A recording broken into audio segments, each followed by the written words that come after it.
What exciting times we live in, not only for our industry, but equally, if not more importantly, how well we at Electronic Arts are doing. We are moving towards a digital transformation. We are thinking in everything we do about being player first, and we're doing it as one team.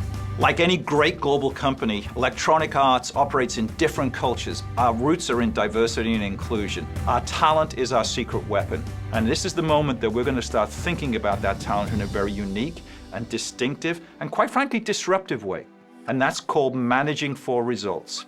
MFR is centered around building a higher performing culture through meaningful and honest conversations. We listened to employees who were telling us that the way we managed performance and provided feedback to employees wasn't working. We are changing towards a more positive future as it relates to how we treat our employees. We want to be the greatest place to work, and this is something that moves us towards that path. Better goal setting, more conversations that are honest, and then recognition. And goal setting is focused on what is the work that will have the highest impact that I need to do, and how should I do that work? You have certain metrics and certain accomplishments that are tangible and quantifiable that need to be established. But then I also think how people work together and how something is done or accomplished is as important as accomplishing the goal itself. One of the things about making games is it's a little bit of magic and it's a little bit of science. And it's a huge collaboration. How are we going to achieve that vision together? Whether I'm an artist, an engineer, a designer, a producer, an audio person. Lots of times I hear, hey, I'm waiting for somebody to do their goals before I do mine. You can come in today and you have a sense of the shape of what it is that you're trying to do.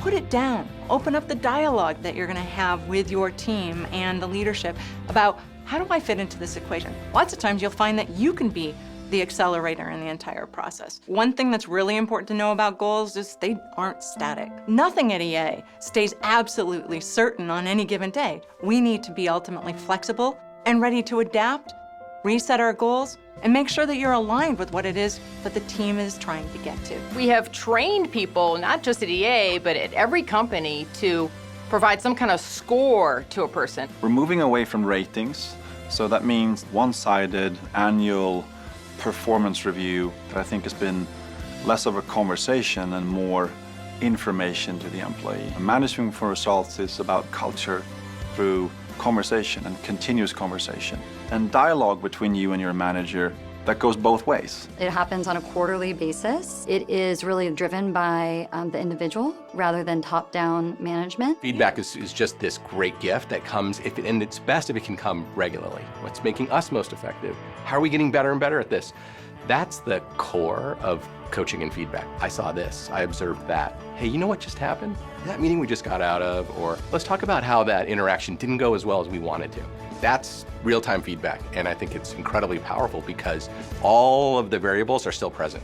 Coaching is a little bit more of a considered thing. Coaching is let's sit down and let's think about those areas where you've been working on something for a while and what we're doing about that. I think people can advocate for themselves for coaching, for feedback. It's not easy to ask for, hey, how did that go? What could have been better? But once you get into the hang of it, it becomes easier and easier, and you can see the power of being able to have that feedback. And coaching, same thing. The more it's a part of the ongoing conversation that you're having with your manager, with your mentor, the more you do that, the more you get comfortable with that, you can act your way into, hey, I'm just gonna make a commitment to getting real-time feedback, to getting ongoing coaching. We need to celebrate more what individuals and teams do well, and individuals and teams do many, many things at EA super well. So part of the conversation needs to be very specific around those things that we should be recognizing. I think a lot of times our recognition isn't heard, and respect is our currency of recognition. And this can help that happen and be delivered more frequently and more visibly, and then on things people care about. I'm setting the goals and being recognized for those goals. It's far more meaningful to me than if you set the goal for me and then I achieved it. Here's what I'm so excited about. We're at the beginning of this journey. There's events and activities and training sessions coming. And I'm looking forward to everybody using their network and these tools to learn and grow in this new way.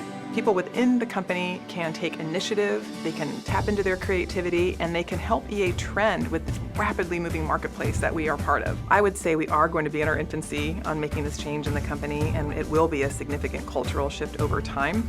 And I would just say that right now we have to be patient with ourselves and with each other. I'm so excited about what's going on at EA right now because we're allowing our people to grow and develop in new ways. We're making that a real commitment. We're going to create an environment that allows you to know where you are and where you feel good about what you're contributing. It's an exciting year ahead.